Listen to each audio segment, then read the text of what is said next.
has been devoted to explain the cause of pressure difference, forces that control the atmospheric circulation, and ठीक है the turbulent pattern of wind and the formation of air masses. तो ये सारी चीज़ें जो है इस chapter में पढ़ने वाले हैं कि प्रेशर डिफरेंस क्यों क्रिएट होता है, क्यों चलती है पवन, ठीक है। The forces that control the atmospheric circulation उनके बारे में, टर्बुलेंट पैटर्न ऑफ विंड और एयर मासेस क्या होते हैं उनके बारे में पढ़ेंगे, और इनका क्या रोल होता है साइक्लोन्स या फिर एक्स्ट्रा ट्रॉपिकल साइक्लोन में, उनको भी हम देखने वाले हैं।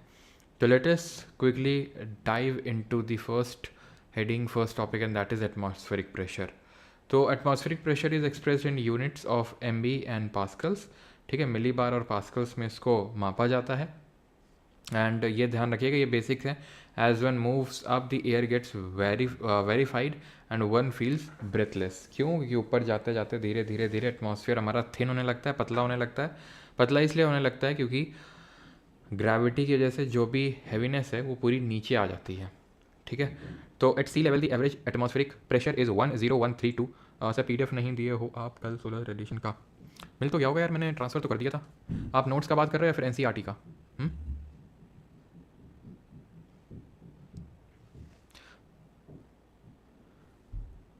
तो उल्टा उल्टा क्यों होना चाहिए भाई?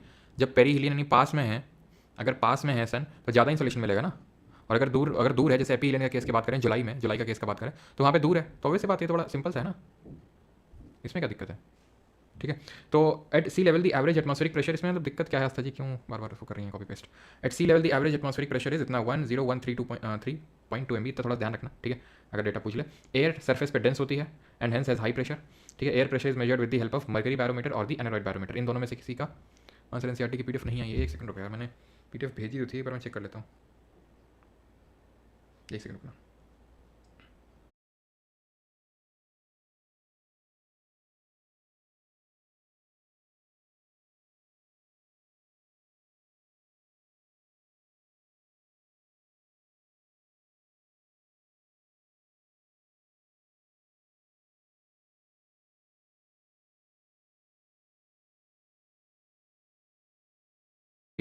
ठीक है, बैरोमेट्रिक जो रीडिंग है वो सडनली ड्रॉप करें,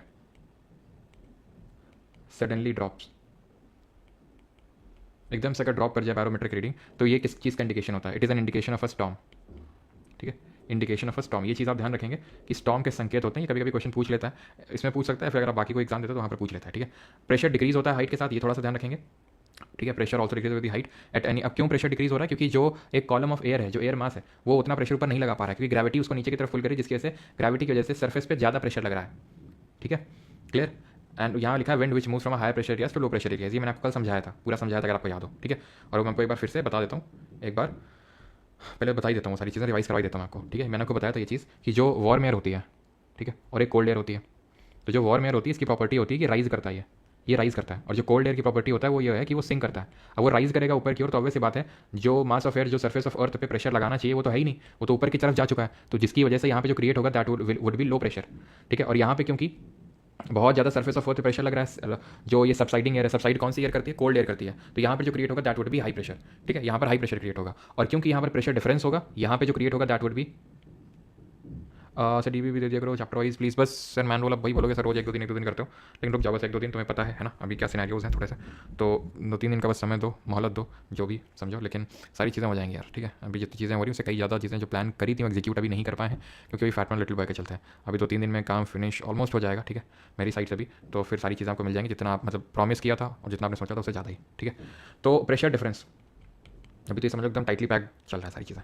तो प्रेशर डिफरेंस होता है, प्रेशर डिफरेंस की वजह से ही विंड चलती है, हवा चलती है। और हवा कैसे चलती है? हाई प्रेशर से लो प्रेशर चलती है हमेशा, उच्च दाब से निम्न दाब की ओर चल रही है हवा हमेशा, ठीक है। ये चीज़ को ध्यान रखना है। फिर नीचे जो चीज़ लिखी हुई है दैट इज कि in the lower atmosphere the pressure decreases rapidly with height के साथ ही लोअर एटमॉस्फेयर या सरफेस के नज़दीक हाइट के साथ प्रेशर बड़ी तेजी के साथ घटता है। ये चीज़ ध्यान रखना।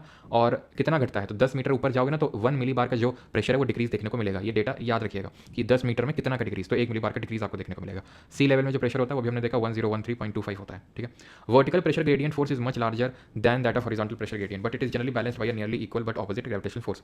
देखिए है क्या कि हाई प्रेशर से लो प्रेशर डिफरेंस क्रिएट हुआ, हाई से लो विंड ब्लोइंग, क्या हॉरिजॉन्टल चेंज ही प्रेशर होता है क्या, वर्टिकल चेंज इन प्रेशर नहीं होता है। यहाँ पे तो लिख रहा है वर्टिकल प्रेशर ग्रेडियंट फोर्स। अब ये पीजीएफ क्या होता है, ये प्रेशर ग्रेडियंट फोर्स क्या चीज़ होती है। तो ये जो प्रेशर डिफरेंस क्रिएट हुआ उसकी वजह से जिस फोर्स से विंड चली उसी को बोलते हैं प्रेशर ग्रेडियंट फोर्स, समझे आप। यहाँ पे क्या हुआ, प्रेशर जो डिफरेंस क्रिएट हुआ, अब जितना ज़्यादा डिफरेंस क्रिएट होगा उतना ही ज़्यादा प्रेशर ग्रेडियंट फोर्स होगा, उतनी भयंकर स्पीड से विंड चलेगी।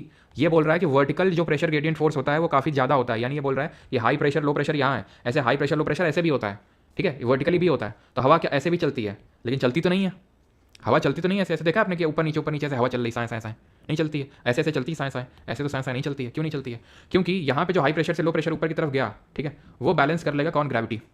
कौन बैलेंस कर लेगा, ऑपोजिट ग्रेविटेशनल फोर्स इसको बैलेंस कर लेगा, जिसकी वजह से यहाँ पे एज सच कोई स्ट्रॉन्ग अपवर्ड विंड आपको देखने को नहीं मिलती है। वही लिखा हुआ है कि यहाँ पर आपको स्ट्रॉन्ग अपवर्ड विंड देखने को नहीं मिलेंगी। समझ आई बात इतनी कि क्यों आप ऊपर की तरफ उड़ नहीं जाते हैं, क्यों चीज़ें ऊपर की तरफ इस तरह से उड़ती, हॉरिजॉन्टली हवा चलती है, ठीक है। हॉरिजॉन्टल डिस्ट्रीब्यूशन ऑफ प्रेशर पे आते हैं, ठीक है, हॉरिजॉन्टल डिस्ट्रीब्यूशन ऑफ प्रेशर। तो horizontal distribution of pressure studied by drawing isobar. Isobar draw करके इनको पढ़ा जाता है। आइसोबार क्या होता है, नाम बड़ा आसान है क्योंकि हमने कल पढ़ा था किसके बारे में, आइसोथर्म के बारे में। आइसोथर्म क्या है, आइसोथर्म है वो लाइन जो उन पॉइंट को कनेक्ट कर रही हैं जो कि सेम टेम्परेचर को दर्शा रही हैं। अब कमेंट करके मुझे बताओ जल्दी से कि गर्मियों के समय में, यानी कि या फिर सर्दियों के समय में, जनवरी के टाइम पे नदन हेमिस्फीयर में सर्दी ही होगी, बताइए कॉन्टिनेंट में कहाँ आइसोबार मूव करेगा और ओशन में कहाँ आइसोबार मूव करेगा जनवरी के मंथ में, जल्दी से बताने का प्रयास करिए। बट सर ईगल्स तो उड़ जाते हैं भैया, वो अपने फोर्स से उड़ते हैं ना हर्षित, हवा थोड़ी ना उड़ाती उनको। जल्दी बताओ। तो आइसोबार क्या होंगे, आइसोबार होंगे लाइंस जो उन प्लेसेस कनेक्ट कर रहे हैं जिनका प्रेशर सेम हो, ठीक है। चलो कैसे हमने पढ़ा था, जनवरी का टाइम है, ठीक है, जनवरी मतलब सर्दी, सर्दी मतलब कि 10 डिग्री सेल्सियस का टेम्परेचर है, ठीक है। लैंड जल्दी से कोल्ड हो जाएगा, जल्दी से कोल्ड हो जाएगा तो मुझे इक्वेटर की तरफ भागना पड़ेगा, तो इक्वेटर की तरफ भागेगा। कॉन्टिनेंट में ये डाउन हो जाएगा और ओशन में अप हो जाएगा। ओशन में अप क्यों हो जाएगा, ओशन में अप क्यों हो जाएगा, क्योंकि यहाँ पे जो करंट्स हैं, जैसे फॉर एग्जांपल यहाँ पे गल्फ स्ट्रीम आ रहा है तो यहाँ बहुत गर्म होगा, थोड़ा ऊपर जाना पड़ेगा हमें, ठीक है। तो ओशन में अप और कॉन्टिनेंट में डाउन जनवरी के मंथ में आइसोथर्म, ठीक है, क्लियर। जुलाई में उल्टा हो जाएगा, सर्दियों मतलब ये सर्दियों के टाइम में और गर्मियों में एकदम उल्टा हो जाएगा, क्लियर, ठीक है। तो साउथवर्ड और अपवर्ड इस तरह से नॉर्थवर्ड मूवमेंट होगा इनका, क्लियर। यहाँ तक सभी को क्लियर है। अब आते हैं वर्ल्ड डिस्ट्रीब्यूशन। और एक चीज़ ध्यान रखना, ठीक है, ये जो आइसोबार्स ड्रॉ किए जाते हैं वो लाइंस जो कनेक्ट कर रही हैं उन पॉइंट्स को जहाँ पे सेम प्रेशर है, तो जहाँ पे आइसोबार्स क्लोज होते हैं, ध्यान रखिएगा, ये बात कहीं ना कहीं लिखी होगी बट यहाँ पर अलग से नोट करिएगा कि जहाँ पे आइसोबार्स क्लोज होते हैं, क्लोज का मतलब है फॉर एग्जाम्पल यहाँ पे क्लोज दिख रहे हैं, यहाँ पे तो नहीं दिख रहे हैं क्लोज, ठीक है, यहाँ पे क्लोज दिख रहे हैं, तो जहाँ पे आइसोबार क्लोज होते हैं वहाँ पे ध्यान रखिएगा कि जो पीजीएफ होता है वो ज़्यादा होता है, प्रेशर ग्रेडियंट फोर्स ज़्यादा होगा। जहाँ पे आइसोबार क्लोज होते हैं वहाँ पे प्रेशर ग्रेडियंट फोर्स जो है वो ज़्यादा होगा, जिसकी वजह से जो विंड स्पीड होगी, ठीक है, जो विंड स्पीड होगी वो भी ज़्यादा होगी, ठीक है। ये चीज़ आपको ध्यान में रखनी है ना। World is talking about the world distribution of sea level pressure, sea level pressure की बात अगर करें तो world distribution of sea level pressure in January July has been shown, यहाँ पर दिखा है, लेकिन पहले से देख लेते हैं फिर आपको समझाता हूँ कायदे से। Near the equator the sea level pressure is low and the area is known as equatorial low along 30 degree north east degree south of there is high pressure areas known as sub tropical high. यहाँ पर poles वो सब समझ रहे हैं, ठीक है, एक सेकंड को सब समझेंगे, ठीक है। इन नदर्न हेमिस्फीयर इन विंटर दे रुक जाओ भी, ठीक है। अभी सारी चीज़ें यहाँ पर जो आपका आएगा ये हम भी देखेंगे। ग्लोबल जो एटमॉस्फेरिक सर्कुलेशन है जिसमें हेडली सेल फेरल सेल हम समझेंगे, वहीं पे आपको समझ में आ जाएगा इक्वेटोरियल लो क्या होता है, सब ट्रॉपिकल हाई क्या होता है, पोलर लो क्या होता है, और सॉरी इक्वेटोरियल लो क्या होता है, सब ट्रॉपिकल हाई क्या होता है, और सब पोलर लो क्या होता है और पोलर हाई क्या होता है, ठीक है। Now talking about the forces affecting the velocity and direction of wind, ये जो हवा है उसकी जो वेलोसिटी और डायरेक्शन को कौन कौन सी चीज़ें अफेक्ट करती हैं, ठीक। तो ये तो आपको पता है हवा चलती क्यों है, प्रेशर डिफरेंस की वजह से, हाई प्रेशर से लो प्रेशर, वो तो आपको पता है, ठीक। तो सबसे पहली जो चीज़ अफेक्ट करती है विंड की स्पीड को, दैट इज फ्रिक्शन। क्या अफेक्ट करती है, फ्रिक्शन अफेक्ट करती है। तभी अभी हम आगे जब पढ़ेंगे तो आगे चीज़ को देखेंगे कि सदर्न हेमिस्फीयर में, दक्षिणी गोलार्ध में, सदर्न हेमिस्फीयर में आपको पता है तो सदर्न हेमिस्फीयर यहाँ पे हवाएं जो है बहुत भयंकर स्पीड से चलती हैं। कारण उसका ये है कि यहाँ पे जो लैंड मास है, जो भूभाग है वो काफ़ी कम है, जिसकी वजह से यहाँ की जो हवा होती है उसको फ्रिक्शन कम एक्सपीरियंस करने को मिलता है, जिसकी वजह से उसकी स्पीड तेज होती है, ठीक है। तो फ्रिक्शन क्या करती है, स्पीड को धीमा करेगी। How does the rotation of the earth affect the wind movement, तो रोटेशन की वजह से एक फोर्स जनरेट होता है, कोरियोलिस फोर्स। ये क्या करता है, चीज़ों को या फिर हवा को राइट की ओर डिफ्लेक्ट कर देता है नदर्न हेमिस्फीयर में, साउथ की लेफ्ट की ओर डिफ्लेक्ट कर देता है इन द सदर्न हेमिस्फीयर, ठीक है, clear. Thus the horizontal winds near the earth surface respond to the combined effect of three forces. एक तो प्रेशर ग्रेडियंट फोर्स होगा, प्रेशर ग्रेडियंट फोर्स का मतलब है कि कितना ज़्यादा प्रेशर का डिफरेंस है, हाई प्रेशर कितना हाई है, लो प्रेशर कितना लो है। अगर ज़्यादा डिफरेंस होगा तो ज़्यादा फोर्स के साथ, ज़्यादा स्पीड के साथ विंड चलेगी। फ्रिक्शन फोर्स जितना ज़्यादा है उतना ही स्पीड कम हो जाएगी विंड की। और कोरियोलिस फोर्स ये क्या करता है, डायरेक्शन में इसको चेंज में हेल्प करता है, ठीक है, डायरेक्शन चेंज करेगा, ये इसकी विंड की स्पीड को किसी तरह से अफेक्ट नहीं करता है, ठीक है, क्लियर यहाँ तक। देन आते हैं प्रेशर ग्रेडियंट फोर्स, जो कि आपको बता चुका हूँ, the difference in the atmospheric pressure produces the force. जो भी आपका इसमें डिफरेंस होता है इन द एटमॉस्फेरिक प्रेशर, जितना हाई जितना लो होगा उसकी वजह से फोर्स प्रोड्यूस होता है, ठीक है। और pressure gradient is strong where the isobar are close, जो मैंने आपको बताया था जहाँ आइसोबार पास है वहाँ पर ये आपका ज़्यादा मतलब तेज होता है, जिसकी वजह से आपकी जो विंड स्पीड होगी वो भी ज़्यादा होगी। फ्रिक्शन फोर्स ये स्पीड को अफेक्ट करता है, मैंने बता दिया। और ये क्या करता है, कोरियोलिस फोर्स, ये रोटेशन ऑफ द अर्थ की वजह से जनरेट होता है। कोरियोलिस फोर्स के बारे में हमें सबसे पहले बताया था फ्रेंच फिजिसिस्ट ने, ठीक है, 1844 में। ये विंड को राइट की ओर डिफ्लेक्ट करता है नॉर्थ में और लेफ्ट की ओर डिफ्लेक्ट करता है साउथ में। ठीक है, और ये डायरेक्टली प्रोपोर्शनल होता है एंगल ऑफ लैटिट्यूड के। मतलब इसका है, इसका मतलब इसका ये है, मतलब इसका ये है कि इक्वेटर पे, ठीक है, इक्वेटर पे कोई चीज़ जीरो होती है, इक्वेटर पे 0 डिग्री होता है, ठीक है, ये 1 डिग्री होगा, ये 2 3 4 5 एंड सो ऑन करके 90 डिग्री पहुंचोगे, 1 2 3 4 5 करके 90 डिग्री पहुंचोगे। 90 डिग्री नॉर्थ है और 90 डिग्री साउथ है। तो है ये बोल रहा है कि 0 डिग्री पे 0 होगा और धीरे धीरे धीरे धीरे धीरे बढ़ता जाएगा जो कोरिलेस फोर्स है। यही तो मतलब हुआ कि directly proportional to the angle of your degree of latitude. बात सही है, इक्वेटर पे जो कोरिलेस फोर्स होता है, इक्वेटर पे वो 0 होता है और पोल्स पे मैक्सिमम होता है। अब इसको एक एनालॉजी से समझो, जैसे फॉर एग्जाम्पल वो एक झूले नहीं होते हैं पार्क में लगे होते हैं इस तरह से, ठीक है, क्लियर। तो ये ऐसे इस तरह से घूम रहा है, ठीक है, ये घूम रहा है, ये तो ये भी घूम रहे हैं ऐसे ऐसे करके, ठीक है, घूम रहे हैं। अब तुम मुझे बताओ कि जितना, ठीक है, जितना तुम यहाँ पास में होगे उतना ज़्यादा तुम फोर्स एक्सपीरियंस करोगे या जितना ज़्यादा दूर हो गया। सिंपल सी बात है कि जितना ज़्यादा आप दूर बैठोगे, जितना ज़्यादा दूर होगे उतना ही भयंकर आपको फोर्स लगेगा, उतना ही भयंकर आपको फोर्स लगेगा। सिंपल सी बात है, ठीक है। तो ये चीज़ हमें ये एक्सप्लेन कर रहा है कि क्यों हम जैसे ही इक्वेटर से पोल्स की तरफ जाएंगे, इक्वेटर से पोल्स की तरफ जाएंगे, जितना हम दूर जाएंगे तो उतना ही ज़्यादा फोर्स एक्सपीरियंस होगा। इसी से कोरिलेस फोर्स यहाँ पर मैक्सिमम होगा, इक्वेटर पे 0 होगा, ठीक। अब रही बात डिफ्लेक्शन की, जैसे वो डिफ्लेक्शन की अगर मैं बात करूँ, जैसे फॉर एग्जाम्पल कोई यहाँ पर बैठा है, ठीक है, और इसने इसको बॉल पास करी, तो क्या आपको लगता है कि इस तक पहुँचेगी? नहीं पहुँचेगी, नहीं पहुँचेगी। ये या तो इधर की ओर डिफ्लेक्ट हो जाएगी या तो इधर की ओर डिफ्लेक्ट हो जाएगी। अगर इसको टारगेट करके ये फेंकेगा तो क्यों? क्योंकि ये रोटेट कर रहा है, जो पूरा सिस्टम है वो रोटेशन में है, जैसे हमारी अर्थ रोटेट कर रही है। तो अगर हम कोई चीज़ यहाँ पे फेंकेंगे इस तरह से, तो जिस हिसाब से हमारी अर्थ का रोटेशन उस हिसाब से ये इधर की ओर डिफ्लेक्ट हो जाएगी, ये राइट की ओर डिफ्लेक्ट हो जाएगी। और अगर हम सदर्न हेमिस्फीयर में बात करेंगे तो लेफ्ट की ओर डिफ्लेक्ट हो जाएगी। अगेन क्यों? अर्थ के रोटेशन की वजह से, ठीक है, वो लेफ्ट की ओर डिफ्लेक्ट हो जाएगी क्योंकि हमारी अर्थ वेस्ट से ईस्ट की ओर रोटेट कर रही है, एंटी क्लॉकवाइज रोटेट कर रही है, जिसकी वजह से अगर हम कोई चीज़ मान लो यहाँ पर फेंक रहे हैं तो वो यहाँ पे ना जाके राइट की ओर डिफ्लेक्ट हो जाएगी, और सेम गोज यहाँ पर वो यहाँ ना जाके वो लेफ्ट की ओर डिफ्लेक्ट हो जाएगी। यही सेम यहाँ पर आपको एनर्जी ड्रॉ करनी है कोरिलेस फोर्स में। तो कोरिलेस फोर्स में क्या क्या क्वेश्चन बन सकते हैं? पहला सवाल तो ये बनेगा कि भैया मैक्सिमम कहाँ होता है, 0 कहाँ होता है? तो 0 होता है इक्वेटर पे, पोल से मैक्सिमम होता है, यानी कि डायरेक्टली प्रोपोर्शनल होता है to the degree of latitude, यानी कि 30 डिग्री लैटिट्यूड पे ज़्यादा कोरिलेस फोर्स होगा एज कम्पेयर टू 20 और एज कम्पेयर टू 10, ठीक है। और किस किस पे डिपेंड करता है कोरिलेस फोर्स? कोरिलेस फोर्स और भी चीज़ों पर डिपेंड करता है, जैसे कि विंड की स्पीड पे भी डिपेंड करता है, लिखा होगा यहाँ पे वो degree directly proportional angle of latitude तो तुम देख चुके हैं, ठीक है। और ये आई थिंक लिखा नहीं लिखा, देख लेना अपने हिसाब से, लेकिन ये स्पीड ऑफ विंड, ठीक है, स्पीड ऑफ विंड पे भी डिपेंड करता है। अगर स्पीड ज़्यादा होगी विंड की, तो जो डिफ्लेक्शन आएगा, भाई कोरिलेस फोर्स क्या कर रहा है? उसकी स्पीड को तो इफेक्ट कर नहीं रहा है, तो किसको कर रहा है? डायरेक्शन को। तो स्पीड जितनी ज़्यादा तेज होगी ना, उतना ही ज़्यादा कोरिलेस फोर्स लगेगा, उतना ही ज़्यादा डिफ्लेक्शन होगा, कोरिलेस फोर्स उतना ही ज़्यादा लगेगा, ठीक है। जैसे फॉर एग्जाम्पल एक बॉल आ रही है, ठीक है, इस तरह से एक बॉल आ रही है, मैंने हल्का सा उसमें क्या किया, हल्का सा उसमें फोर्स लगाया, उतना ही फोर्स एक बहुत भयंकर स्पीड से वही बॉल आ रही थी सेम, तो ज़्यादा डिफ्लेक्शन होगा ना इसमें, ठीक है। तो ये चीज़ ध्यान रखना कि स्पीड ऑफ विंड पे भी कोरिलेस फोर्स डिपेंड करता है। लार्जर द और greater the wind speed, greater is the deflection, ठीक है। ध्यान रहेगा इतना चीज़। किसी को कोई डाउट यहाँ तक किसी को कोई डाउट हो तो जल्दी से बताओ, तब तक हम देख लेते हैं। The higher the pressure gradient force, the more is the velocity of the wind and the larger is the deflection in the direction of wind. वही जो मैं आपको बता रहा था, जितना ज़्यादा पीजीएफ होगा उतना ज़्यादा विंड की स्पीड होगी और उतना ही ज़्यादा डिफ्लेक्शन होगा। As a result of these two forces operating perpendicular to each other in the low pressure areas, the wind blows around it. At the equator, Coriolis force is 0 and the wind blows perpendicular to the isobar. The low pressure gets filled getting intensified. इसीलिए cyclone जो है कभी भी equator में देखने को नहीं मिलेंगे आपको, ठीक है। अभी एक रिसेंटली कोई साइक्लोन आया तो मुझे नाम तो याद नहीं आ रहा, कुछ ऐसा था कि भाई जैसे हमारी एक अफ्रीकन कंट्री थी, एक थी इक्वेटर के पास लोकेटेड थी, इक्वेटर के कुछ इस तरह से यहाँ पे थी और एक यहाँ पे थी, ठीक है। तो कुछ इस तरह से साइक्लोन डेवलप हुआ कि यहाँ पे तो आया वो साइक्लोन, लेकिन यहाँ पे नहीं इफेक्ट किया, क्योंकि जब वो इक्वेटर पे पहुंचा तो उसका सब नलीफाई हो गया। नलीफाई सेंस में हो गया क्योंकि जब आप ये इक्वेटर क्रॉस करते हो तो कोरिलेस फोर्स अलग तरीके से ऑपरेट करता है, तो इसी वजह से वो नलीफाई हो गया पूरी तरीके से, ठीक है। तो जोश लाओ आवाज़ में, यहाँ कोई कॉन्सर्ट चल रहा है हैं? क्यों यहाँ कोई कॉन्सर्ट चल रहा है? सो के उठे हो गया ज्ञान पहले हमको कि सर जोश में आओ, क्यों? कभी अगर ऐसा होता होगा कि आज जैसे क्लास लेने का मन नहीं तो तुम तो ले सकते हो कि भाई ले लेंगे, शाम को ले लेंगे, कल ले लेंगे, क्या दिक्कत है? अभी तुम बोल सकते हो कि हाँ सर आपने भी ब्रेक आपने तो लिए, वो हमने कोई आराम के लिए ब्रेक नहीं लिए थे, ठीक है, वो काम के लिए लिए थे। नलीफाई का मतलब होता है उसको कैंसिल आउट कर देना, ठीक है, कैंसिल आउट कर देना। जैसे फॉर एग्जांपल हमें पता है कि यहाँ पे चीज़ें लेफ्ट की ओर डिफ्लेक्ट करती हैं और वहाँ पे राइट की ओर डिफ्लेक्ट करती हैं। चलो भाई, तो आगे बढ़ते हैं अभी, ठीक है। तो ये चीज़ आप समझ आइए, ट्रॉपिकल साइक्लोन क्यों इक्वेटर पे नहीं बनते हैं, क्योंकि अभी आपको आगे समझने को मिलेगा कि साइक्लोन के फॉर्मेशन में कोरिलेस फोर्स का रोल होता है और इक्वेटर पे कोरिलेस फोर्स 0 होता है, इसलिए साइक्लोन आपके इक्वेटर पे नहीं बनते हैं। ये प्रेशर ग्रेडियंट फोर्स परपेंडिकुलर है, ये वो सब क्या लिखा हुआ था बीच में, ये भी समझ लो। अब देखो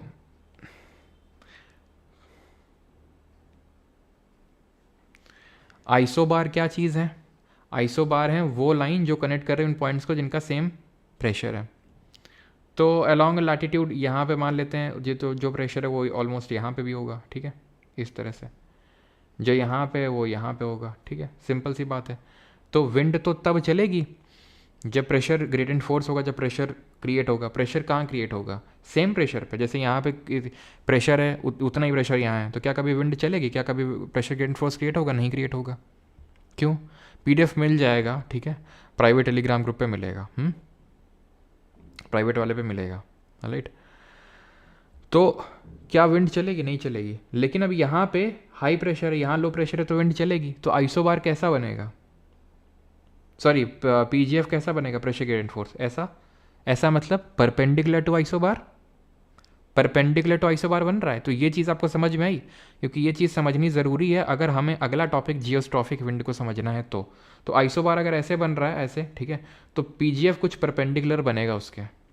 पीजीएफ परपेंडिकुलर ही तो बनेगा। प्रेशर ग्रेडियंट तो तभी क्रिएट होगा जब एक ज़्यादा प्रेशर पे होगा और एक कम प्रेशर पे होगा, ठीक है। India attacks Pakistan with Pinaka. अच्छा, कहाँ न्यूज़ पढ़ ले, देख लेते यार तुम लोग। कोई बोल रहा था सुबह की क्लास में कि इस्लामाबाद को कैप्चर कर लिया, अल्लाह, कराची वगैरह। तो ऐसा तो उतना नहीं हुआ है, मतलब न्यूज़ चैनल वाले थोड़ा ज़्यादा दिखा देते हैं, मुझे लगता है, जोश जोश में। आते हैं प्रेशर और विंड पे, ठीक है। प्रेशर एंड विंड पे, the velocity and direction of the wind are the net result of the wind generating forces. The winds in the upper atmosphere that is 2 to 3 kilometers above the surface are free from frictional affect. आपको ये पता है कि ऊपर किस चीज़ का friction लगा है? अब यहाँ हवा चल रही, घर हैं, ठीक है, माउंटेन्स हैं, प्लेट्यूज हैं, ठीक है, गाड़ियाँ चल रही, तो हर चीज़ कुछ ना कुछ हवा को रोक रही है ना। खुले में हवा ज़्यादा तेज़ चलती है, और अगर कहीं घर वालों के बीच में उतनी ज़्यादा हवा नहीं, क्योंकि उसको इतना ज़्यादा फ्रिक्शन फोर्स अफेक्ट करता है, तो इसी वजह से वो ऊपर उतना ज़्यादा फ्रिक्शन फोर्स नहीं होता है, ठीक है। 2 to 3 kilometer above the surface are free from frictional effect of the surface and are controlled by the pressure gradient and the Coriolis force, ठीक है। When isobars are straight and when there is no friction, isobar जब straight होते हैं, जब कोई friction नहीं होता है, the pressure gradient force is balanced by the Coriolis force. Pressure gradient force को कोरलेस फोर्स बैलेंस कर देता है, जिसकी वजह से जो विंड है वो पैरेलल ब्लो करने लगती है आइसोबार के। देखना अभी, ये हाई प्रेशर है, ये लो प्रेशर है, तो विंड कैसे चलेगी? विंड ऐसे चलेगी, परपेंडिकुलर टू द आइसोबार। ये ऑरेंज वाली लाइन पर आइसोबार है, ठीक। अब क्योंकि फ्रिक्शन फोर्स वगैरह है नहीं, ठीक है, और जितना ज़्यादा अगर आप हाई लैटिट्यूड वगैरह में जाओगे तो क्या होगा? कोरलेस फोर्स ज़्यादा लगेगा। तो कोरलेस फोर्स क्या करेगा इसको? अभी नदर्न हेमिस्फीयर मान लेते हैं, नदर्न हेमिस्फीयर है, तो नदर्न हेमिस्फीयर में चीज़ें कहाँ की ओर डिफ्लेक्ट होती हैं? राइट की ओर। तो इसका राइट क्या होगा?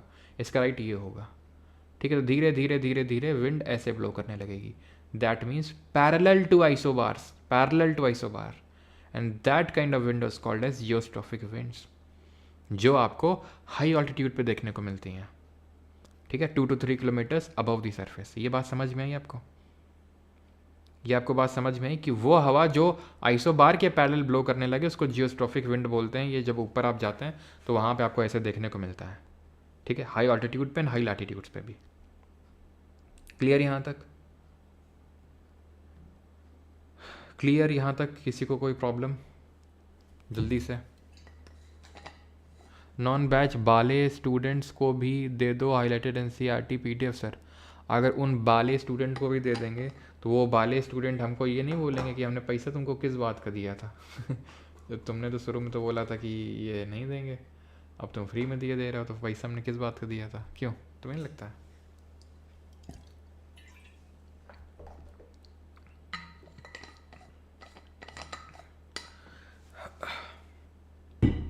ठीक है, तो आगे बढ़ते हैं। The wind circulation around a low is called a cyclonic circulation.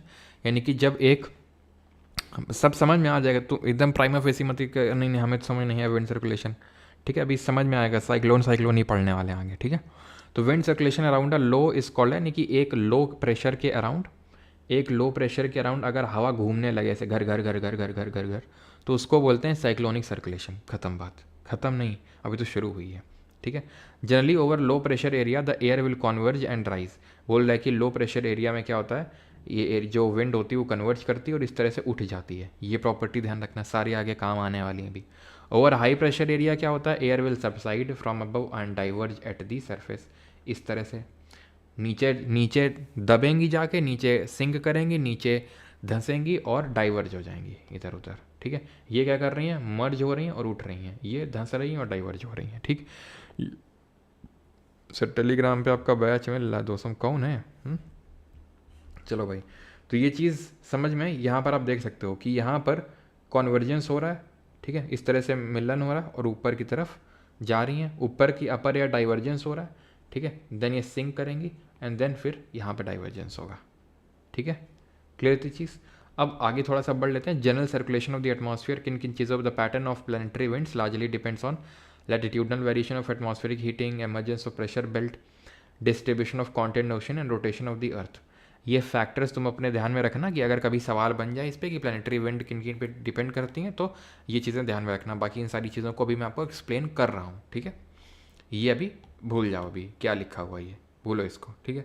अब यहाँ पे आओ, जो ये है ये, अब ये यहाँ से तुम्हें ऐसे समझ आएगा नहीं। अब तुम चलो यहाँ पे, ठीक, यहाँ पे बिना चलो तुम, अभी हम उसको बनाते हैं, उसमें चलो, ठीक है। अलग से हम पेज क्रिएट करते हैं। अब यहाँ तुम आराम से ध्यान से समझना इसको, ठीक।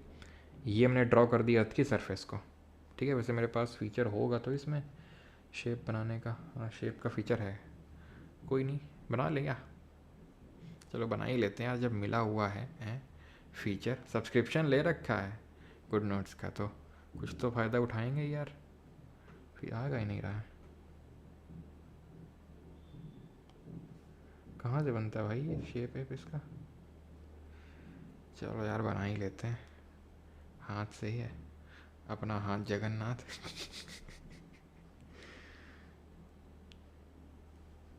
बनेगा नहीं, रुकना। एक तो ड्राइंग जैसे ही आती है ना, अपने बुरे दिन शुरू हो जाते हैं। चलो, तो ये है हमारी अर्थ सरफेस, जो सेंटर पे बल्ज्ड है और पोल्स पे फ्लैट एंड है, ठीक है। ध्यान समझना, ये इक्वेटर है, ठीक है। थोड़ा सा और नीचे ड्रॉ करें,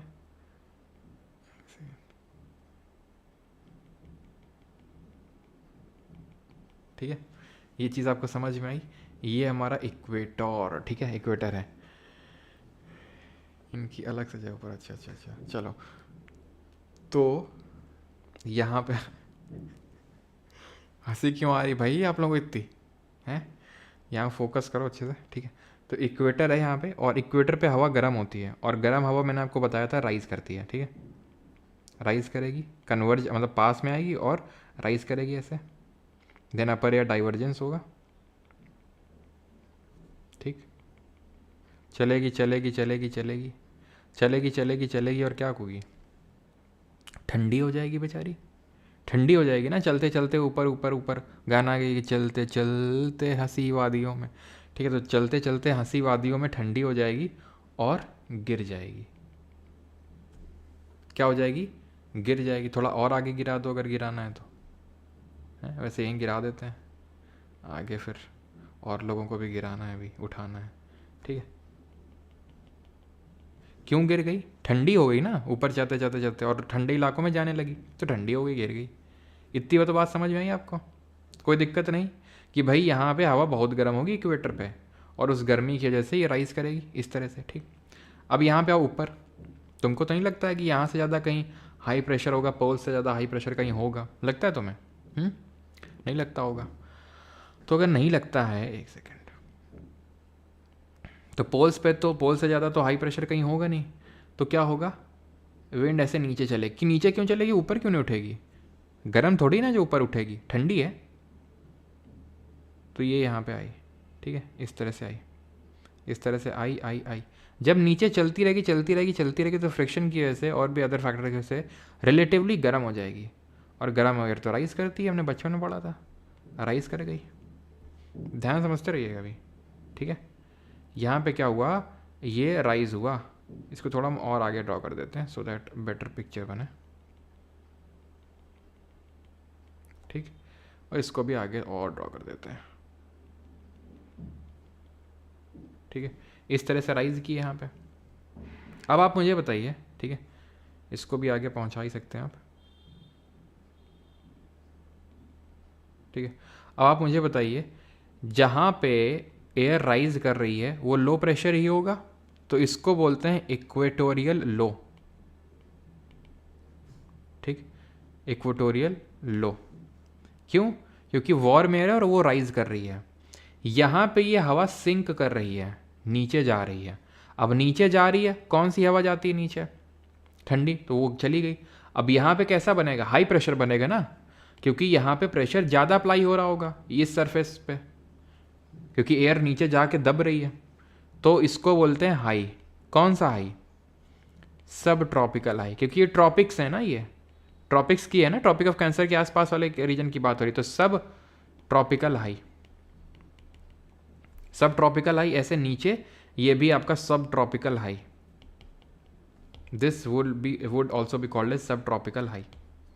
क्लियर? यहाँ पर आइएगा, जिस तरह से इक्वेटोरियल लो था, इक्वेटर से ज़्यादा तो गर्मी कहीं नहीं पड़ती होगी, उसी तरह यहाँ से ज़्यादा सर्दी कहीं नहीं पड़ती, उसको क्या बोलेंगे? Polar high. पोलर हाई क्यों बोला? क्योंकि यहाँ पे तो हवा दबी हुई है ना, ऊपर तो उठी नहीं है। ठीक, ऊपर यहाँ उठ रही है। कहाँ पे? यहाँ पे। तो इसको क्या बोलेंगे? इसको बोलेंगे लो। लो है ये, और पोल्स पे तो नहीं है, पोल्स के पास में है, तो सब पोलर लो। ठीक, सब पोलर लो। ये बात समझ में आई कि नहीं? वही चीज़ यहाँ पे सब सारी चीज़ें हैं, वही देख लो आप। ठीक है, मैं आपको उसमें इसीलिए नहीं समझाया, सो दैट कि वहाँ पे आपको अच्छे समझ में आता। यहाँ पे राइज किया गया, सिंक किया, राइज किया गया। ये तो साउथ हेमिस्फीयर के, आप एक हेमिस्फीयर में ही फोकस रहो। ठीक है, ये गया, सिंक किया, यहाँ से नीचे सिंक किया, मतलब ये ऐसे धीरे धीरे नीचे जाता रहा और ऊपर उठ गया। तो ये है इक्वेटोरियल लो, ये है सब ट्रॉपिकल हाई। हाई क्योंकि नीचे ये पोलर हाई, और ये अभी हम पढ़ेंगे सब पोलर लो हो गई है। यहाँ पे जो विंड नीचे भी सबसाइड करी है, अभी देखिएगा। ठीक है, यहाँ पे जो विंड नीचे सबसाइड करी है, ये क्या है? धीरे धीरे धीरे धीरे इस तरह से चलेगी चलेगी चलेगी चलेगी। ठीक है, और ये भी यहाँ पर जाके उठेगी। क्लियर? तो यहाँ पे भी ये उठेगी, और ये भी पूरा एक तरह से इस तरह से सेल यहाँ पर कंप्लीट हो जाएगा ये।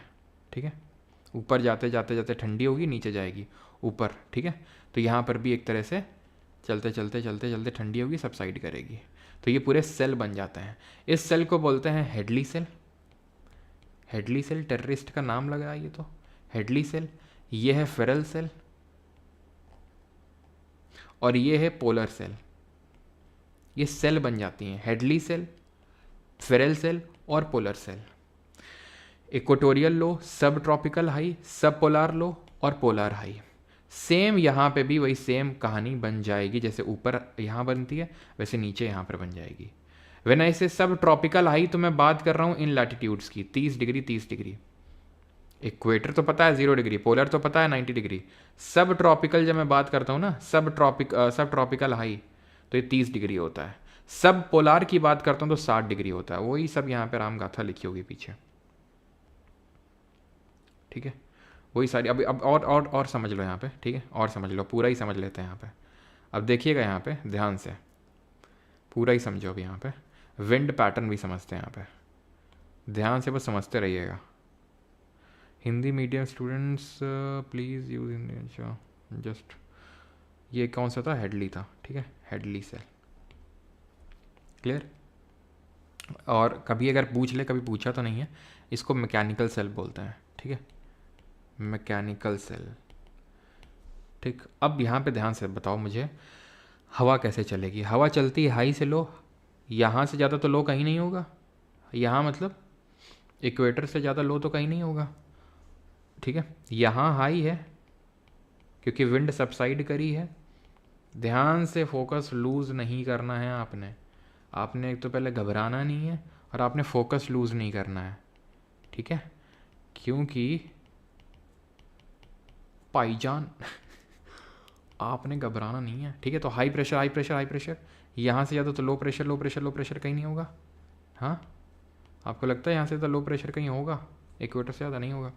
तो अब ये कुछ ज़्यादा हमने हाई प्रेशर लिख दिए, थोड़ा सा हटा देते हैं बीच में। तो क्या होगा? हाई से लो की तरफ विंड चलेगी, हाई से लो की ओर क्या चलेगी? विंड चलेगी। चला देते हैं हाई से लो, हाई से लो, ऐसे ही चलेगी ना? ऐसे ही चलेगी कि नहीं चलेगी? लेकिन ऐसे चल तो नहीं रही है, चल तो ऐसे रही है। क्यों चल रही है ऐसा? क्योंकि हमें पता है विंड डिफ्लेक्ट करती है कोरलेस फोर्स की वजह से। हमें पता है कि नॉर्दर्न हेमिस्फीयर में, उत्तरी गोलार्ध में विंड राइट की ओर डिफ्लेक्ट होती है और सदर्न हेमिस्फीयर में लेफ्ट की ओर। तो हम क्या करेंगे, ये एक्चुअल विंड ऐसे जाएगी, ये विंड ऐसे जाएगी, ये विंड ऐसे जाएगी, ये विंड ऐसे जाएगी, क्योंकि नॉर्थ हेमिस्फीयर है। सदर्न हेमिस्फीयर में लेफ्ट की ओर डिफ्लेक्शन होगा तो ये ऐसे जाएगी, ये ऐसे जाएगी, ये ऐसे जाएगी और ये ऐसे जाएगी। क्या मैं ड्रॉ कर दूँ ऐसे ही? क्या मैं ड्रॉ कर दूँ ये सब हटा के? ये सब हटा दूँ मैं? ये तो मैंने बस समझाने के लिए लिखा था।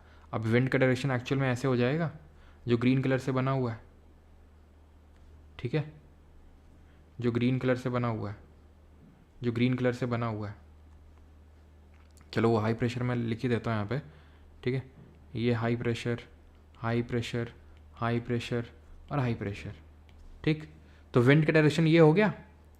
ध्यान ये रखना है कि विंड का जो नाम पड़ता है, हवा का जो नाम पड़ता है, वो उसके पॉइंट ऑफ ओरिजिन से पड़ता है। कल भी ये मैंने चीज़ का जिक्र किया था कि अगर हवा ऐसे चल रही है ईस्ट के डायरेक्शन में तो उसको ईस्टर्ली नहीं बोलते हैं, वेस्टर्ली। क्यों?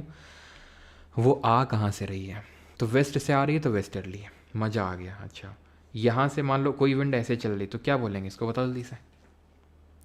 कोई अगर विंड ऐसे चल रही है तो इसको क्या बोलेंगे? इसको नॉर्थ ईस्टर्ली बोलोगे, इसको साउथ ईस्टर्ली बोलोगे, क्या बोलोगे इसको? तो भाई ये चल कहाँ से रही है, ये क्या कौन सा है, ये साउथ है और ये वेस्ट है, तो ये साउथ वेस्टर्ली हो जाएगी। ऐसा नहीं कि नॉर्थ ईस्ट में जा रही ना, आ कहाँ से रही है, ठीक है। तो अब बताओ इन हवाओं का नाम क्या होगा? इन हवाओं को मैं क्या नाम दूँ, क्या नाम दूँ, बताओ जल्दी, क्या नाम दूँ?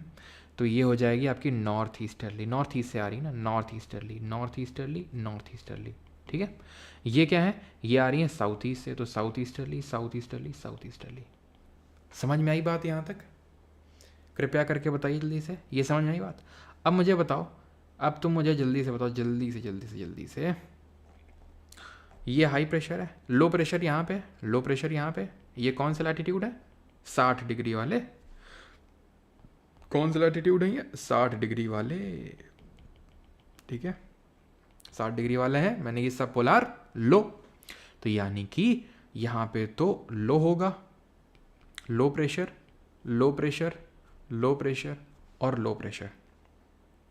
तो हाई से लो की ओर वेंट चलेगी, हाई से लो, हाई से लो, हाई से लो, हाई से लो चलेगी।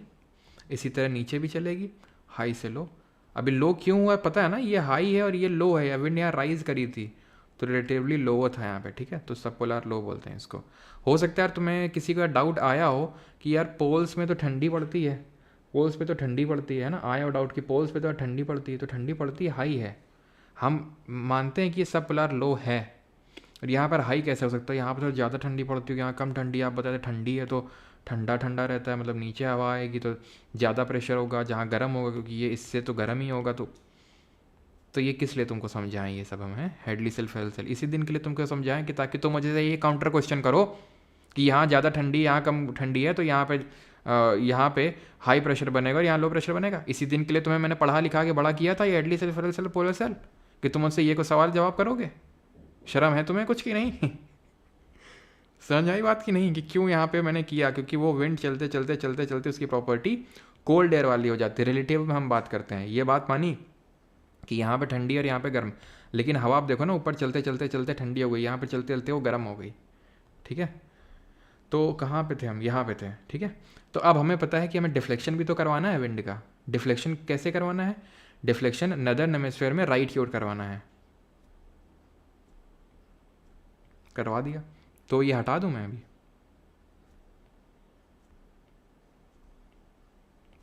ठीक। और सदर्न हेमिस्फीयर में कैसे करवाना है? सदर्न हेमिस्फीयर में लेफ्ट की ओर करवाना है। लेफ्ट क्या है इसका?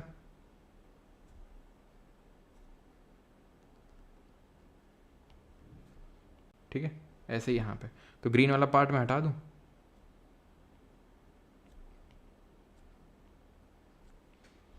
क्या बोलोगे इसको? क्या नाम दोगे इस हवा को? नामकरण करो तुम बेटा, आज नामकरण कर तो दो तुम। ऐसे हमारी एक हिंदी वाली मैडम थी, हैं, परमार को पढ़ाई मन नहीं लग रहा। उठ तो जाओ जरा तुम, उठ तो जाओ तुम, अब सुना तो दो जरा, दोहे कुछ कबीरदास जी के, मजे दे दो। हम तो किसी और ही दो हैं, चलो यहाँ पे फोकस करते हैं अभी। तो देखो होता क्या है ना कि ये अपर लैटिट्यूड मतलब ऊपर लैटिट्यूड में जब आप जाते हो तो कोरलिस फोर्स काफ़ी बढ़ जाता है, जिसकी वजह से वही सेम चीज़ इसका बहुत ज़्यादा रिफ्लेक्शन हो जाता है, बहुत ज़्यादा रिफ्लेक्शन होता है, बहुत ज़्यादा रिफ्लेक्शन होता है, बहुत बहुत ज़्यादा, बहुत ज़्यादा। तो ऐसा लगता है कि वेस्ट साइड से आ रही है, तो इनको हम वेस्टर्ली बोलते हैं, इनको हम बोल देते हैं वेस्टर्ली, ठीक। साउथ वेस्टर्ली ना बोल के वेस्टर्ली बोलते हैं इनको, क्योंकि कॉर्डलेस फोर्स बहुत बढ़ जाता है जैसे जैसे जैसे जैसे हम हाई लैटिट्यूड पे जाते हैं, क्योंकि वो डायरेक्टली प्रोपोर्शनल होता है to the degree of latitude, ठीक है। तो इनको भी बोलेंगे वेस्टर्ली, ठीक। अब यहाँ पे मुझे तुम बताओ, यहाँ पे तो हाई था, तो हाई प्रेशर है ना, हाई प्रेशर हाई प्रेशर था। तो यहाँ पे तो रिलेटिवली लो था, sub polar low and this is polar high. तो wind will move like this, like which, like what, like this, high से लो, हाई से लो, हाई से लो, हाई से लो। लेकिन क्या है, सदर्न हेमिस्फीयर है, तो कॉर्डलेस फोर्स लेफ्ट की ओर डिफ्लेक्ट करेगा, लेफ्ट की ओर डिफ्लेक्ट करेगा, लेफ्ट की ओर, लेफ्ट की ओर। तो मैं इसको हटा दूँ, लाल वाली लाइन को, लाल वाली लाइन को, लाल वाली लाइन को, लाल वाली लाइन को, ठीक है। तो ये विंड कैसे चलेगी, विंड चलेगी ऐसे, क्योंकि कॉर्डलेस फोर्स बहुत भयंकर लगेगा यहाँ पे, तो ऐसा लगेगा कि भाई ईस्ट साइड से चल रही हैं, तो इनको ईस्टर्ली बोल देते हैं। ऐसे ही यहाँ पर भी हो जाएगा, हाई से लो, हाई से लो, हाई से लो, लेकिन क्या होगा, राइट की ओर डिफ्लेक्शन होगा, राइट की ओर डिफ्लेक्शन होगा, राइट की ओर डिफ्लेक्शन होगा, तो ये भी ईस्टर्ली कहलाएंगी, ठीक है, पोलर ईस्टर्लीज। अब यही है ना कि भाई सर ईस्टर्लीज तो ये भी थी, नॉर्थ ईस्टर्ली, साउथ ईस्टर्ली, तो इनको कैसे डिफ्रेंशिएट करते हैं, इनको पोलर ईस्टर्लीज बोल देते हैं, इनको पोलर ईस्टर्लीज बोल देते हैं। तो ये भी क्या है, पोलर ईस्टर्लीज। क्या आपको ये राम गाथा समझ में आई कि नहीं आई, या मैं बस ऐसे बोलता चला गया और तुम्हें कुछ समझ ना आया, ऐसा तो नहीं हुआ, समझ में तो आ गया होगा, हाँ। तो अब पीछे बढ़ जाते हैं, हेडली फेरली सब समझ आ गया। अब यहाँ पे देखो, easterlies from either side of the equator converge in the ITCZ, such circulation from the surface upward and vice versa are called as cell. Hadley cell, Ferrel और वो सब पढ़ चुके हैं, ठीक। अब ये ITCZ क्या होता है, तो CZ ये होता है जहाँ पर ये हवाएं मिलती हैं, कौन, नॉर्थ ईस्टर्ली और साउथ ईस्टर्ली, जहाँ मिलती हैं, जैसे यहाँ मिल गई इक्वेटर पे, तो ये हो जाएगा ITCZ। तो क्या सर इक्वेटर पे ही मिलती है हमेशा, ऐसा नहीं है। ITCZ depends on the apparent movement of the sun. सूरज भाई साहब जब हमारे ऊपर होंगे तो ये विंड क्रॉस कर चुकी होंगी थोड़ी सी, और इस तरह से ITCZ थोड़ा सा ऊपर शिफ्ट हो चुका होगा। यानी कि अगर मैं ITCZ को ड्रॉ करूं इस मैप पे, तो ITCZ would look like something like this. This is your equator. Have you noticed something? That I have drawn this ITCZ वाला part in the northern hemisphere to more ऊपर, and here I have not drawn to that less नीचे, मतलब यहाँ पर उतना नीचे नहीं जितना कि यहाँ पर ऊपर है। Can anyone tell me the reason behind it? Any guesses by anyone? ये क्यों ITCZ को, ये मैंने ऐसा नहीं कि बस गलती या फिर मैंने बस ड्रॉ हो गया है बस वहाँ ज़्यादा, मैंने जानबूझ के ड्रॉ किया है उसको ऊपर ज़्यादा, यहाँ पर उतना नीचे नहीं भेजा है उसको, क्यों। तो ये आपको समझ में आया कि ITCZ का मतलब ये नहीं कि इक्वेटर बस ये लाइन ही ITCZ होती है। ITCZ is a zone not a line, ठीक है, इंटर ट्रॉपिकल कन्वर्जेंस जोन, जहाँ पे वो मिलती हैं उसको। समर नहीं, समर का कोई लेना देना नहीं है एक्चुअल में, यहाँ पे लेना देना है लैंड मास का। ध्यान रखना कभी भी अगर कभी इस तरह से सवाल बनता है ज्योग्राफी में कि क्यों ये नदर्न हेमिस्फीयर में होता है सदर्न में नहीं होता है और vice versa, the answer to the most of the question is that कि नदर्न हेमिस्फीयर में लैंड मास ज़्यादा है, सदर्न हेमिस्फीयर में लैंड मास कम है। And we have read in the earlier chapter that the specific heat capacity of the land is less as compare to the specific heat capacity of the water, जिसकी वजह से जो land होती है it heats up और warms up rapidly and cools down rapidly. देख रहे हो, अंग्रेजी आती है बट ऐसी बात नहीं, कभी कभी फ्लो में निकलती है ना तो फिर निकल के रह जाती है। अंग्रेजी माध्यम स्कूल से पढ़ने का कुछ तो फ़ायदा है ठीक है। तो सदर्न हेमिस्फीयर में ध्यान रखना कि जो लैंड मास है वो कम है और नदर्न हेमिस्फीयर में ज़्यादा है, यही रीज़न है। तो एक जोन है और ये कोई ऐसा कॉन्टीन्यूस नहीं, डिसकॉन्टीन्यूस टाइप की जोन है। क्लियर इतनी चीज़, जहाँ पर विंड क्या कर रही हैं, मीट कर रही हैं और ऊपर उठ रही हैं, ठीक है। इसी को ही हम ध्यान रखना डोल्ड्रम के नाम से भी जानते हैं, इन्हीं को ही हम बोलते हैं डोल्ड्रम्स, डोल्ड्रम्स बोलते हैं इसको हम, ठीक है। डोल्ड्रम याद रहेगा, डोल्ड्रम क्या है, तो डोल्ड्रम मतलब वही वाला, वहीं पे आपको देखने को मिलेगा जहाँ पर आपको ITCZ देखने को मिलेंगे। क्लियर थी चीज़ बेटा। अमित तिवारी इतना, अमित चौधरी का इतना डर रहे हो, मैसेज रिट्राइट क्या कर रहा है, इतना खौफ। तो डोल्ड्रम, ठीक है, डोल्ड्रम है ये, ठीक है। आप धीरे धीरे जब ऊपर बढ़ोगे यहाँ पर ऊपर बढ़ोगे, यानी कि जो सब ट्रॉपिकल हाई होते हैं हमारे, यानी कि सब ट्रॉपिकल हाई मतलब वही 30 डिग्री नॉर्थ और 30 डिग्री साउथ पे, ठीक है। तो ये जिनको सब ट्रॉपिकल हाई है इनको बोलते हैं हॉर्स लैटिट्यूड, हॉर्स लैटिट्यूड। अश्वच्छांश बोलते हैं। ये 30 डिग्री नॉर्थ पे आ जाओ और यहाँ पे 30 डिग्री साउथ पे आ जाओ।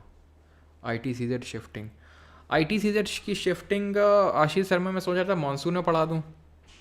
शिफ्टिंग इस हिसाब से होती है कि भाई सन ऊपर जाएगा, वो सन के मूवमेंट के हिसाब से होता है। जैसे सूरज ऊपर मूव कर दिया तो वो विंड क्या है ना कि ऊपर की ओर अब मीट करेंगे, नॉर्थ ईस्टर्ली साउथ ईस्टर्ली। मैं सोच रहा था आपको ये मानसून में पढ़ा दूँ, शिफ्टिंग ऑफ ITCZ।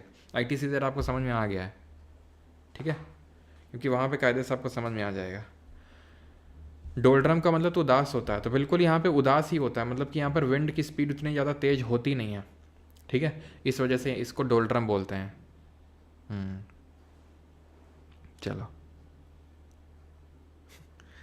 तो हॉर्स लैटिट्यूड की बात करें अगर हम, हाँ बेटा पढ़ लिया हमने। हॉर्स लैटिट्यूड की अगर बात करें, अश्वच्छांश इनको क्यों बोलते क्यों हैं, तो होता है मतलब नाम क्यों पड़ा इनका ये, तो इसके पीछे की ये कहानी ये है कि जो सेलर्स हुआ करते थे तब शिप से जाते थे और शिप सेल करते थे विंड के एनर्जी से, मतलब विंड की जो काइनेटिक एनर्जी उसके उससे वो सेल करते थे। लेकिन ये वाला जो डिग्री लैटिट्यूड है, ये सब ट्रॉपिकल हाई में आपको पता है कि यहाँ पर विंड सबसाइड करती है, मतलब नीचे जाती है। और इस सबसाइडिंग जो विंड होती है, जो विंड नीचे आती है वो बारिश नहीं करती है। तो बारिश नहीं करती तो यहाँ पर विंड की स्पीड भी उतनी ज़्यादा होती नहीं, बड़ी शांत माहौल रहता है। तो बेचारे यहाँ फंस जाते थे। और क्योंकि शिप में इतना लोड होता था, वो खुद लदे हुए हैं, घोड़े लदे हुए हैं, हॉर्स की ट्रेडिंग करते थे, तो फिर वो क्या करते थे, घोड़ों को वहीं फेंक देते थे। ऐसी कहावत है कि घोड़ों को वहीं फेंक देते थे, सो दैट एटलीस्ट खुद तो उनकी तो जान बचे, ठीक है। तो हॉर्सेस भी लाइक कि मुझे क्यों तोड़ा ठीक है। तो इसी वजह से इनका ऐसा माना जाता है। ऐसे कोई कहानी पूछेगा नहीं आपसे, लेकिन बस, ठीक है। तो हॉर्स लैटिट्यूड इनको बोल देते हैं, जो आपके ये सब ट्रॉपिकल हाई वाले रीजन है। हॉर्स लैटिट्यूड ये हो गया और डोल्ड्रम ये हो गया। डोल्ड्रम मतलब उदासीन जो क्षेत्र होता है इक्वेटर के आसपास वाला, ठीक है। हेडली सेल्फ फेलल सेल आपको सब पढ़ा दिया है। ये जो चीज़ है, ये जो Enzo that is El Niño southern oscillation, El Niño लानीना, ये सब मानसून में हम पढ़ेंगे, ये अभी का वो बात नहीं, ठीक है। सीजनल विंड और लोकल विंड देख लेते हैं। लोकल विंड में यार देखो, मैं लैंड ब्रीज सी ब्रीज तो मैं पढ़ा चुका हूँ, तो वो तो मैं पढ़ाने वाला हूँ नहीं क्योंकि कल पढ़ा चुका हूँ, ठीक है। आपको मैं फिर से बता देता हूँ। जैसे कि सी ब्रीज है, सी ब्रीज का मतलब है सी टू लैंड चल रही। क्यों चल रही है, कब चलेगी, जैसे मान लो दिन का टाइम है, तो दिन के टाइम में लैंड है, लैंड में भी हीट पड़ेगी, यहाँ हीट पड़ेगी, लेकिन जल्दी हीट अप कौन हो जाएगा, लैंड, क्योंकि इसकी स्पेसिफिक हीट कैपेसिटी कम होती है। तो उसकी वजह से क्या होगा, उसकी वजह से बहुत ज़्यादा हीट अप हो जाएगी। तो यहाँ पर इंटेंस लो प्रेशर, यहाँ पर रिलेटिव हाई प्रेशर होगा, हाई से लो चलती है विंड, और जहाँ से चलती है वहाँ से उसका नाम पड़ता है। तो ये दिन का समय में सी ब्रीज चलता है, लैंड ब्रीज उल्टा होता है कि भाई दिन ये रात का समय, रात के समय में क्या होता है, टेरेस्ट्रियल रेडिएशन होता है। जो लैंड होता है वो अपना हीट को निकालता है, ठीक है।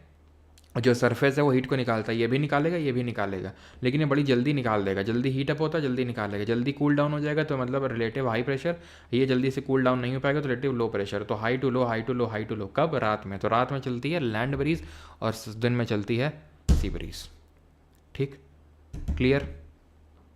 जेट स्टे में पढ़ेंगे कमल खोखर क्या गद्दारी करवे। खोखर और गद्दारी से मुझे एक चीज़ याद आई कि खोखर ट्राइब ने जो है रज़िया सुल्तान और उसके हस्बैंड अल्तुनिया को मार गिराया था, गद्दारी कर दी थी। सी ब्रीज, सी, हाँ सही है। Anish Mahobiya, sir Hadley cell में लेफ्ट कहाँ, जैसे लेफ्ट जाते हैं राइट जाते हैं, ये समझा नहीं मैं, मतलब क्या लेफ्ट राइट क्या बात कर रहा हूँ। फिर यहाँ आएंगी, फिर गर्म होगी, फिर उठेगी, तो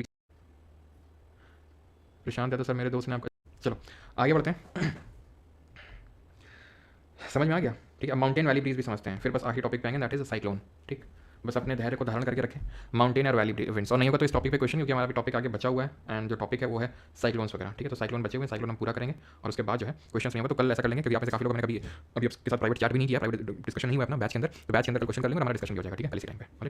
फ्यूरियस रोरिंग बता दीजिए, बता देते हैं वो भी, चलो वो भी लगा बता देते हैं, वैसे तो बताना था ही। देखो होता क्या है ना कि सदर्न हेमिस्फीयर में, अभी मैं इतनी देर से आपको रिपीट कर रहा हूँ कि लैंड मास कम होता है। कोई भी चीज़ पूछे क्यों होता है सदर्न में, नदर में क्यों नहीं होता, तो लैंड मास कम होता है। तो इसी लैंड मास कम होने की वजह से हवा जो चलती है यहाँ पे, जो वेस्टर्ली चलती है, उसको उतना ज़्यादा फ्रिक्शन मिलता नहीं, उतना ज़्यादा घर्षण मिलता नहीं है। तो 40 डिग्री लैटिट्यूड पे, 50 डिग्री लैटिट्यूड पे और 60 डिग्री लैटिट्यूड पे जो हवाएं चलती हैं, जो वेस्टर्ली चलती हैं, उनको हम इस नाम से जानते हैं, रोरिंग 40s, ठीक है, फ्यूरियस 50s और श्रीकिंग 60s, ठीक है, श्रीकिंग 60s। तो इन नामों से जानते हैं हम 40 डिग्री साउथ, 50 डिग्री साउथ और 60 डिग्री साउथ लैटिट्यूड पे, क्योंकि लैंड मास है नहीं तो बहुत भयंकर तेजी स्पीड से विंड चलती है, तो रोरिंग 40s, फ्यूरियस 50s और श्रीकिंग 60s के नाम से इनको जानते हैं। ठीक,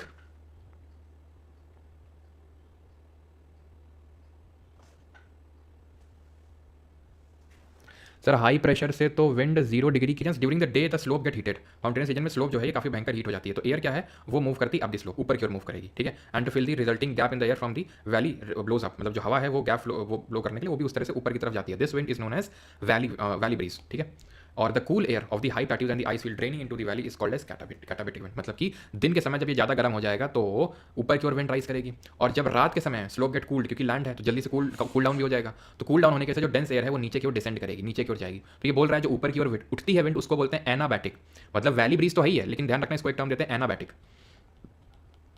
एनाबैटिक, दिन के समय स्लोप गर्म हो जाने की वजह से विंड ऊपर की ओर उठती है, ठीक है, और रात के समय यही विंड नीचे की ओर डाउन दी वैली जाएगी, ठीक है, डाउन दी वैली जाती है। The cool air of the high plateaus and the ice field draining into the valley is called as katabatic wind.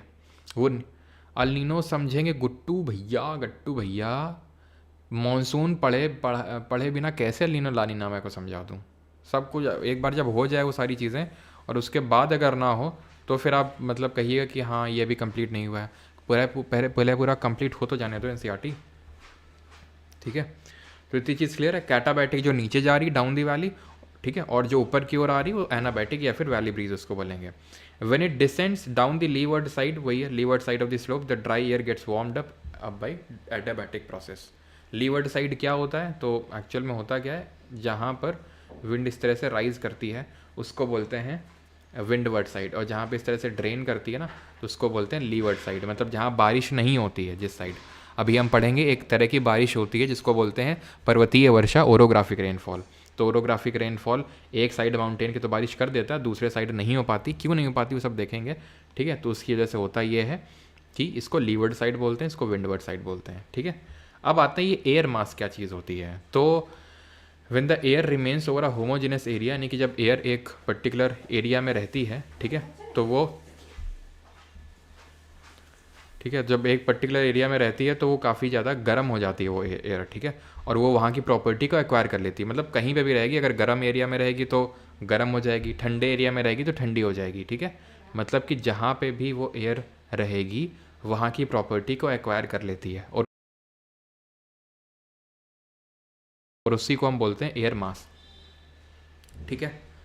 Clear है यहाँ तक सभी को कि एयर मास क्या चीज़ होती है। तो फॉर एग्जांपल कि जहाँ से भी विंड पास कर रही है वहाँ की प्रॉपर्टी को एक्वायर कर लेगी और वही प्रॉपर्टी वो शो करेगी, उसी को एयर मास बोलते हैं, ठीक है। Clear. The air with the distinctive characteristic in terms of temperature and humidity is called as the air mass. It is defined as a large body of air having little horizontal variation in temperature and moisture, यानी कि उतना horizontal variation उतना रहता नहीं temperature और moisture में, ठीक है। The air mass is characterized according to the source region. Source region का मतलब वो कहाँ से चलना स्टार्ट कर रही है, वो कहाँ की प्रॉपर्टी को शो कर रही है। तो पहला तो एक warm tropical and sub tropical oceans,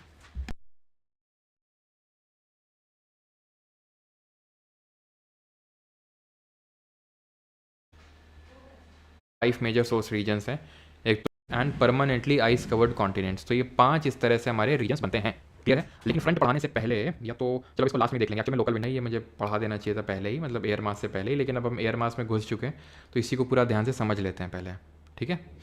अब ये फ्रंट क्या होते हैं, तो जब दो एयर मासेज अलग अलग प्रॉपर्टी के मिलते हैं तो फ्रंट का फॉर्मेशन होता है। फॉर एग्जाम्पल, ठीक है, boundary zone between them is called as front. जैसे कि यहाँ से ठंडी हवाई, यहाँ से गर्म हवाई, ठीक है, जब दोनों का जहाँ पर मिलन होगा वहाँ पर फ्रंट का फॉर्मेशन होता है। तो फ्रंट क्या है, जहाँ पे दो एयर मासेस मिलते हैं उसको फ्रंट बोलते हैं, ठीक है, उसको फ्रंट बोलते हैं, क्लियर है। तो there are 4 types of front, cold, warm, stationary and occluded. Cold, warm, stationary और ऑक्लूडेड। स्टेशनरी का मतलब है कि जब फ्रंट जो है रुका रहे, वो मूव ना करे, तो that is called a stationary front. When the cold air moves, ठीक है, when the cold air moves towards the warm air, उसको कोल्ड फ्रंट बोलते हैं। जब ठंडी हवा गर्म के पास चल के जाए तो कोल्ड फ्रंट, जब गर्म हवा, ठीक है, कोल्ड के पास चल के जाए उसको वार्म फ्रंट बोलते हैं। और ऑक्लूडेड फ्रंट वो होता है जब ठंडी हवा आए और गर्म हवा आए और ठंडी हवा उठा के दे मारे, फेंक दे ऊपर की ओर, किसको, गर्म हवा को। क्योंकि भाई क्यों वो वही क्यों उठा के फेंकेगी? क्या गर्म हवा नहीं उठा के फेंक सकती? नहीं, क्योंकि ऊपर उठने की प्रॉपर्टी गर्म हवा की होती है, नीचे बैठने की प्रॉपर्टी ठंडी हवा की होती है। तो ठंडी हवा ऊपर नहीं जाने वाली है, गर्म हवा जाएगी। तो ठंडी जा रही जा रही जा रही है। अब एक को तो ऊपर जाना पड़ेगा भाई, एक को तो ऊपर जाना पड़ेगा, रास्ता देना पड़ेगा। तो कौन ऊपर उठेगा? जो वार्म एयर होगी। तो इसी फ्रंट को बोल देते हैं occluded front. If an air mass is fully lifted above the land surface it is called as occluded front. ठीक है। The front occur in mid latitudes. Mid latitudes में ही फ्रंट क्यों देखने को मिलते हैं? व्हेन आई से मिड लैटिट्यूड, उसका मतलब क्या होता है? मिड लैटिट्यूड का मतलब होता है वही आपका 30 से 50 के बीच वाला जो एरिया मिड लैटिट्यूड में आपको देखने को मिलेंगे। क्यों?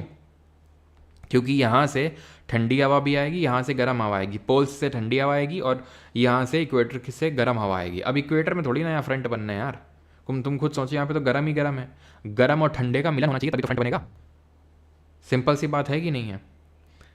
अगर गर्म ही गर्म हवा है, ठंडी ठंडी हवा है, तो कहाँ से फ्रंट बन जाएगा? अलग अलग प्रॉपर गर्म और ठंडे का मिलन होना चाहिए तभी तो फ्रंट बनेगा। सिंपल सी बात है कि नहीं है? अगर गर्म ही गर्म हवा है, ठंडी ठंडी हवा है, तो कहाँ से फ्रंट बन जाएगा? अलग अलग प्रॉपर्टी के अलग अलग मासेस मिलने चाहिए। तो वो मिड लैटिट्यूड में आपको मिलेंगे, मिड लैटिट्यूड में मिलेंगे। ठीक है, तो वहाँ पर फॉर्मेशन होगा फ्रंट का। क्लियर है? इसलिए आपको मिड लैटिट्यूड्स में देखने को मिलेंगे। क्लियर? इसी की वजह से बनते हैं extra tropical cyclones. Extra tropical cyclone, cyclone जो होते हैं वो दो तरह के होते हैं। साइक्लोन जो होते हैं वो दो तरह के होते हैं।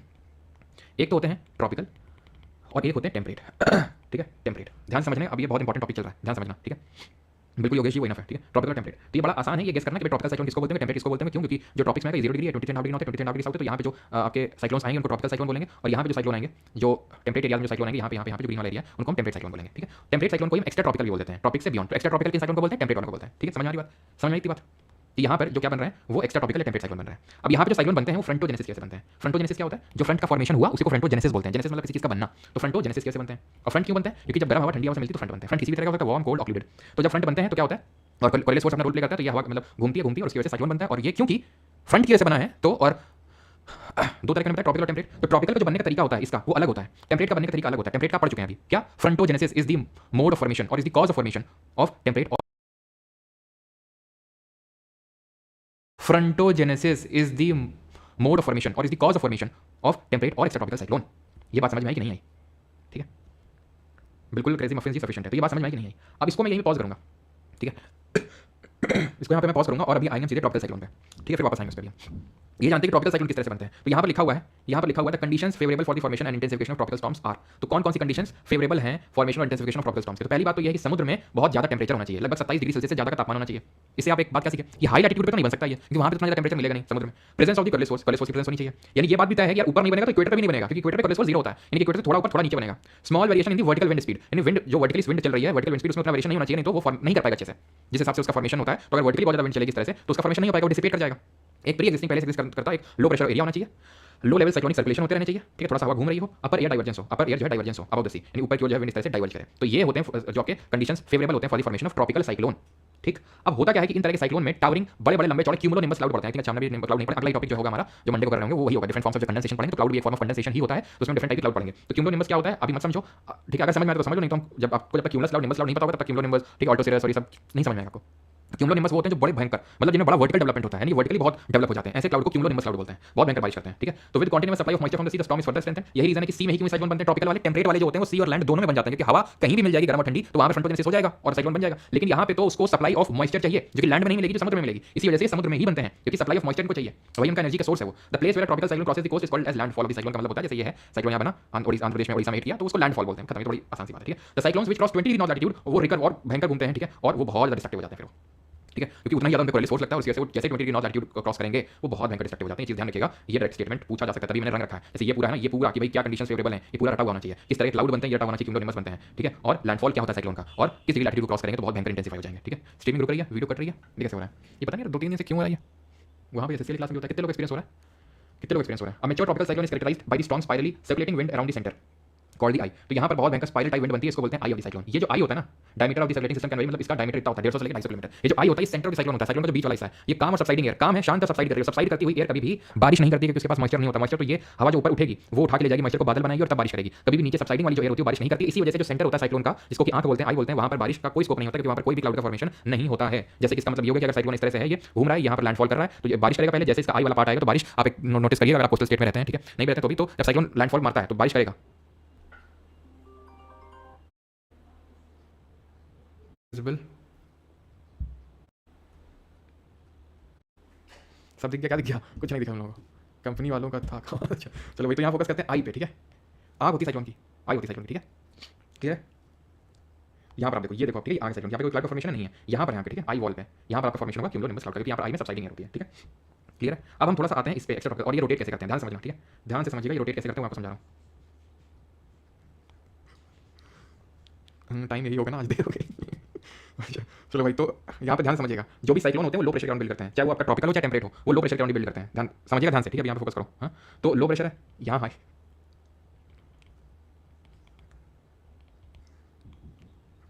यहाँ पे हाई प्रेशर है, विंड कैसे चलती है, हाई स्लो। मैंने आपको क्या बताया, लो जो भी साइक्लोन बनता है, चाहे वो कोई भी साइक्लोन हो, ट्रॉपिकल चाहे टेम्परेट, वो हमेशा बिल्ड्स अराउंड अ लो प्रेशर, ठीक है, अराउंड अ लो लिखता है वो, लो का मतलब ये होता है लो प्रेशर, ठीक है। चलिए क्लास बस रुक जाओ बस, ठीक है, 10 मुश्किल से 5-10 मिनट का बस, ठीक है। तो लो से हाई से लो विंड चलती है, क्लियर? इस तरह से चला दी मैंने। अभी नदन में तो क्या होगा, राइट टू डिफ्लेक्शन होगा, ठीक है। तो ये मैं हटा दूँ, ये वाला सीधा जो स्ट्रेट एरो है उनको हटा दूँ, ठीक। तो इस तरह से मूव कर रहा है, लेकिन दीज विंड्स वुड मूव करेंगी, जिसकी वजह से कैसे मूव कर रहा है आप एक्सपीरियंस करो, ऐसे नहीं मूव कर रहा है, ऐसे मूव हो रही है ना विंड, ये कौन सा डायरेक्शन है? Anti clockwise. तो ध्यान रखना है आपको कि साइक्लोन जो होता है वो नदर्न हेमिस्फीयर में एंटी क्लॉकवाइज मूव करता है, लिखा है पीछे, वही जो मैंने डब्बा बना था ये कहाँ गया भैया, कहाँ गया ये साइक्लोन जो नदर्न हेमिस्फीयर एंटी क्लॉकवाइज, उसी को समझा रहे हैं बस आपको हम। उसी को समझा रहे हैं, तो सदर्न हेमिस्फीयर समझाने की तो जरूरत नहीं, वो क्लॉकवाइज बनेगा।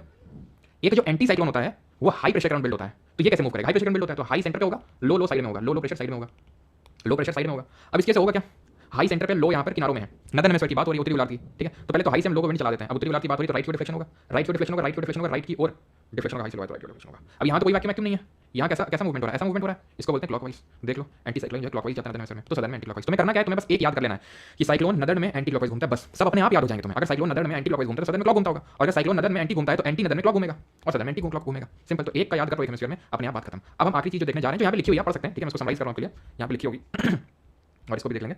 यहाँ पे सब लिखा हुआ है डिफरेंस क्या होता है टेम्परेट साइक्लोन में क्या होता है, ठीक है। ये है आपका टॉपिकल।